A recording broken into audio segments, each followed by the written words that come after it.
ಆತ್ಮೀಯರೇ ನಮಸ್ಕಾರ. ಇತ್ತೀಚೆಗೆ ರಾಜ್ಯದಾದ್ಯಂತ ಯುವಜನರು ಹೃದಯಾಘಾತದಿಂದ ಸಾವನ್ನಪ್ತಾ ಇರುವಂಥ ಪ್ರಕರಣಗಳು ತಮ್ಮೆಲ್ಲರಿಗೂ ಗೊತ್ತಿದೆ. ಮಾಧ್ಯಮಗಳಲ್ಲಿ, ಪತ್ರಿಕೆಗಳಲ್ಲಿ ಪ್ರಸಾರ ಆಗ್ತಾ ಇದೆ. ಇದನ್ನು ಗಮನಿಸಿದಂಥ ನಮ್ಮ ರಾಜ್ಯದ ಮುಖ್ಯಮಂತ್ರಿಗಳು 10 ದಿನಗಳ ಒಳಗಾಗಿ ಇದನ್ನು ಅಧ್ಯಯನ ಮಾಡಿ ಯಾಕೆ ಈ ಥರ ಆಗ್ತಾ ಇದೆ, ಕಾರಣಗಳೇನು ಅಂತ ಪತ್ತೆ ಮಾಡಿಕೊಡ್ಲಿಕ್ಕೆ ಒಂದು ತಜ್ಞರ ಸಮಿತಿಯನ್ನು ರಚನೆ ಮಾಡಿದರು. ಆ ತಜ್ಞರ ಸಮಿತಿ ಕಳೆದ 2 ದಿನದ ಹಿಂದೆ ವರದಿ ಕೊಟ್ಟಿದೆ. ಆರಂಭದಲ್ಲಿ ಕೋವಿಡ್ನ ಏನು ನಾವು ವ್ಯಾಕ್ಸಿನೇಷನ್ ಹಾಕ್ಸ್ಕೊಂಡ್ವಿ ಅಂತ ವ್ಯಾಕ್ಸಿನೇಷನ್ದು ಏನಾದರೂ ಆಗ್ತಾ ಇದೆಯಾ ಅನ್ನೋದೊಂದು ಅನುಮಾನ ವ್ಯಕ್ತ ಆಗಿತ್ತು. ಆದರೆ ತಜ್ಞರ ಸಮಿತಿ ಸ್ಪಷ್ಟವಾಗಿ ಹೇಳ್ತಾ ಇದೆ, ಕೋವಿಡ್ ವ್ಯಾಕ್ಸಿನಿಂದ ಹಂಗೆ ಆಗ್ತಾ ಇಲ್ಲ. ಆದರೆ ಹೆಚ್ಚಾಗ್ತಾ ಇರುವಂತಹ ಮಧುಮೇಹ ಇರ್ಬೋದು, ರಕ್ತದೊತ್ತಡ ಇರ್ಬೋದು, ಈ ರೀತಿಯ ಜೀವನ ಶೈಲಿಯ ಸಮಸ್ಯೆಗಳು ಈ ಹೃದಯಾಘಾತಕ್ಕೆ ಮುಖ್ಯವಾದ ಕಾರಣ ಆಗ್ತಾ ಇದೆ ಅನ್ನುವಂಥದ್ದು ಅಭಿಪ್ರಾಯವನ್ನು ವ್ಯಕ್ತಪಡಿಸಿದ್ದಾರೆ. ಭಾಳ ಮುಖ್ಯವಾಗಿ ಆ ವರದಿನಲ್ಲಿ ಹೇಳ್ತಾ ಇರುವಂಥದ್ದು ನಮ್ಮ ಲೈಫ್ ಸ್ಟೈಲ್ ಚೇಂಜ್ ಆಗಬೇಕು ಅನ್ನೋದ್ರ ಬಗ್ಗೆ. ಆಹಾರ ಇರ್ಬೋದು, ನಮ್ಮ ದೇಹವನ್ನು ನಾವು ಇಟ್ಕೊಳ್ತಾ ಇರುವಂಥ ರೀತಿ ಇರ್ಬೋದು, ಮತ್ತು ದೇಹವನ್ನು ಕಡೆಗಣಿಸ್ತಾ ಇರುವಂಥ ರೀತಿ ಇರ್ಬೋದು, ಮತ್ತು ಮನೋದೈಹಿಕ ಬೇನೆಗಳಿಂದ ಅಂದರೆ ಸೈಕೋಸೊಮ್ಯಾಟಿಕ್ ಡಿಸಾರ್ಡರ್ಗಳಿಂದ ನಾವು ಬಳಲ್ತಾ ಇರುವಂಥದ್ದು ಇರ್ಬೋದು. ಹೀಗೆ ಹಲವಾರು ಕಾರಣಗಳಿಂದ ಈ ರೀತಿ ಒಂದು ಏನು ಹೃದಯಕ್ಕೆ ಸಂಬಂಧಿಸಿದಂಥ ಸಮಸ್ಯೆಗಳಾಗ್ತಾ ಇದೆ ಅನ್ನೋದು ತಜ್ಞರ ಸಮಿತಿಯಿಂದ ಹೊರಹಾಕಿದ್ದಾರೆ. ನಾನು ಈ ರಾಜ್ಯದ ಯುವಜನರಲ್ಲಿ, ಪೋಷಕರಲ್ಲಿ ವಿನಂತಿ ಮಾಡ್ಕೊಳ್ತೇನೆ, ನಮ್ಮ ಆರೋಗ್ಯದ ಬಗ್ಗೆ ಹೆಚ್ಚಿನ ಗಮನ ಕೊಡೋಣ. ನಾವು ನಮ್ಮ ಜೀವನ ಶೈಲಿಯಲ್ಲಿ ವಿಶೇಷವಾಗಿ ಉಪ್ಪು, ಮೈದಾ, ಸಕ್ಕರೆ ಈ ಅಂಶಗಳನ್ನು ಕಡಿಮೆ ಮಾಡೋಣ. ಜೊತೆಯಲ್ಲಿ ವ್ಯಾಯಾಮ ಅಥವಾ ಕನಿಷ್ಠ ಪಕ್ಷ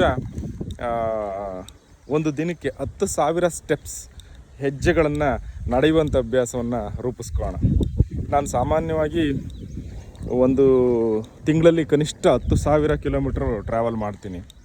ಅದರ ನಡುವೆ ಎಲ್ಲೇ ಇದ್ದರೂ ಕೂಡ ಎಂಡ್ ಆಫ್ ದ ಡೇ ಮಲಗುವ ವೇಳೆಗೆ 10,000 ಸ್ಟೆಪ್ಸ್ ಆಗಿರೋದನ್ನು ಖಚಿತಪಡಿಸ್ಕೊಳ್ತೀನಿ. ಈಗಂತೂ ಟೆಕ್ನಾಲಜಿ ನಮ್ಮ ಕೈಯಲ್ಲಿದೆ, ಆ್ಯಪ್ಗಳಿದ್ದಾವೆ, ಸ್ಟೆಪ್ಸ್ ಅಂತಲೇ ಆ್ಯಪ್ಗಳಿದ್ದಾವೆ.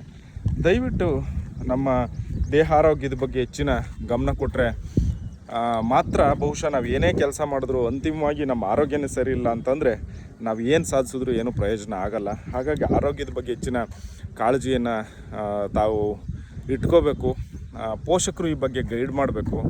ಅದರಲ್ಲೂ ವಿಶೇಷವಾಗಿ ಎಣ್ಣೆಯ ಪದಾರ್ಥಗಳನ್ನು ತಿನ್ನುವಂಥದ್ದು ಮತ್ತು ದುಶ್ಚಟಗಳಿಗೆ, ಮದ್ಯಪಾನ, ಧೂಮಪಾನಕ್ಕೆ ಒಳಗಾಗುವಂಥದ್ದು, ಇವುಗಳೆಲ್ಲ ಮನುಷ್ಯನ ಬದುಕನ್ನು ನಾಶ ಮಾಡೋದಷ್ಟೇ ಅಲ್ಲದೆ ಒಟ್ಟು ಇಡೀ ಸಮಾಜವನ್ನು ಅವು ಹಾಳುಗೆಡುತ್ತವೆ. ಇಂಥದಕ್ಕೆ ಅವಕಾಶ ಕೊಡೋದು ಬೇಡ.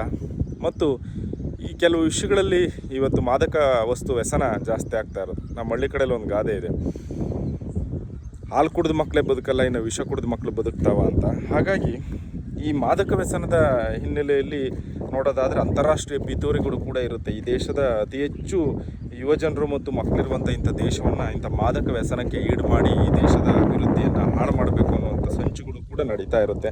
ಇವು ಯಾವಕ್ಕೂ ಆಸ್ಪದ ಕೊಡೋದು ಬೇಡ. ನಾವು ದೇಶದ ವಿಷಯಕ್ಕೆ ಹೋಗೋದು ಬೇಡ, ನಮ್ಮ ಬಗ್ಗೆ ನಾವು ಯೋಚನೆ ಮಾಡೋಣ, ನಮ್ಮ ಆರೋಗ್ಯದ ಬಗ್ಗೆ ಕಾಳಜಿ ವಹಿಸೋಣ. ಒಂದು ಸುಂದರವಾದಂಥ ಮಾರ್ನಿಂಗ್, ಈವ್ನಿಂಗ್, ಸಂಜೆ ಗೋಧೂಳಿ ಸಮಯ, ಒಳ್ಳೆ ಒಂದು ನಮ್ಮ ಹತ್ತಿರದ ಅಲ್ಲಿ ವಾಕ್ ಮಾಡುವಂಥದ್ದು, ನಮ್ಮೂರಿನ ಕೆರೆ, ನಮ್ಮ ಜಮೀನುಗಳಿಗೆ ಹೋಗಿ ಬರುವಂಥದ್ದು, ಈ ಥರದ್ದು ಸಣ್ಣ ಅಭ್ಯಾಸಗಳನ್ನು ರೂಢಿಸ್ಕೊಳ್ಳೋ ಮೂಲಕ ನಮ್ಮ ಆರೋಗ್ಯವನ್ನು ಕೂಡ ನಾವು ಚೆನ್ನಾಗಿ ಇಟ್ಕೊಳ್ಳೋಕೆ ಸಾಧ್ಯ ಆಗುತ್ತೆ. ಬಹುಶಃ ತಾವೆಲ್ಲರೂ ಕೂಡ ಈ ಥರದ ಆರೋಗ್ಯದ ಬಗ್ಗೆ ಕಾಳಜಿ ವಹಿಸಬೇಕು ಅನ್ನೋದು ನನ್ನ ಆಶಯ. ತಾವೆಲ್ಲರೂ ಕೂಡ ಇದನ್ನು ಅನುಸರಿಸಿ ಆರೋಗ್ಯವನ್ನು ಚೆನ್ನಾಗಿಟ್ಕೊಳ್ಳಿ. ಧನ್ಯವಾದ.